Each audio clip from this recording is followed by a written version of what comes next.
Chapter 3. Love is love. Even for roaches. Star did not want to talk about love.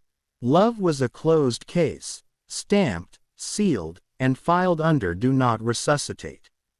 He had loved before. Oh, he had loved, but every time it ended the same way. Quietly, cruelly, with someone packing their bags or slipping away in the night, leaving Star to pick up the pieces. At 49, with laugh lines he didn't find funny in a fridge full of leftovers that never tasted good reheated, he figured romance was for other people. Younger people. People who hadn't been cracked open and left hollow. So when Petunia scuttled across his coffee table one evening, antennae flaring like a drama queen fanning herself at church, and announced, "Honey, we need to talk about your love life," Star almost threw his slipper at her. "Excuse me," he barked, pulling his blanket tighter around him. He was halfway through a pint of Rocky Road and very much not in the mood. "You heard me." Petunia perched herself on the rim of his empty ice cream lid, the picture of roach elegance if such a thing were possible. "Your love life, or rather, your complete neglect of one." Star groaned. "Nope, not doing this. Not with you. Not with anyone. Certainly not with a bug that probably hatched in my cereal box." Clarence, who had taken up residence on the arm of the couch, cleared his throat. "Petunia's got a point. You've been hiding too long.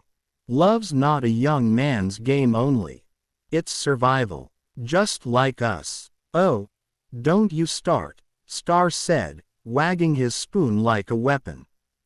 "I already let you give me a sermon about cleaning. You do not get to critique my dating history." "History?" Petunia gasped. "Sugar, you don't even have recent history.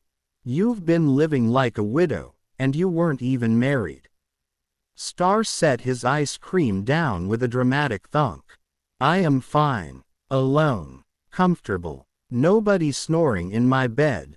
Nobody leaving beard trimmings in my sink. Peace. That's what I have." "What you have," Petunia snapped back, "is fear dressed up as peace." The words landed like a slap. Star flinched. "Excuse me," he said softly, warningly. "You heard me, sugar. You've been hurt. Bad. And now you're hiding under the blanket of, 'I'm fine alone,' because it's safer than trying again. Safer than getting cracked open again." Star opened his mouth, then closed it. His chest felt tight. He wanted to argue, but the roach wasn't wrong, damn her. Clarence nodded sagely. "You ever seen us after someone sprays Raid? Whole colony coughing, wings twitching, but we don't stop. We don't say, 'Well, that's it, no more crawling for us.' We get up, shake it off, and find the crumbs. That's survival. That's love, Star. You gotta crawl out again." "This is insane," Star muttered, running a hand over his face. "I am being counseled by roaches about romance." "You're being counseled by survivors," Petunia corrected. She hopped down onto the coffee table and paced like a pint-sized relationship coach. "You think being older disqualifies you? Baby, please. We don't stop mating because we hit middle age. Love don't care about crow's feet." Star barked a laugh. "Easy for you to say. Y'all have a lifespan of what, a year? You don't even get middle age." "Exactly," Petunia said, pointing an antenna at him like a dagger. "So what's your excuse? You're wasting time we'd kill for, literally." Star leaned back, staring at the cracked ceiling. He hated how the words sank into him, slippery as truth always was. "Look," Clarence said gently, antennae lowering.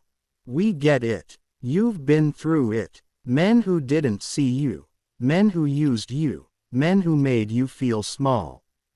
That stuff leaves scars. But you can't let them decide the rest of your story. You're not broken, Star.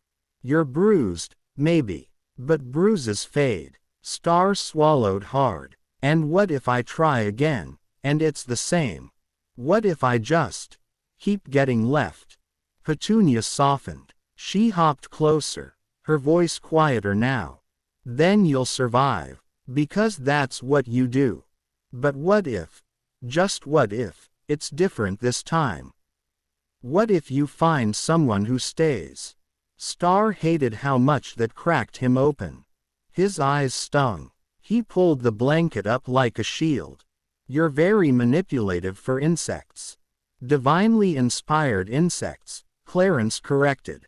The silence stretched. The radiator hissed. Outside, a siren wailed its lonely way down Broad Street.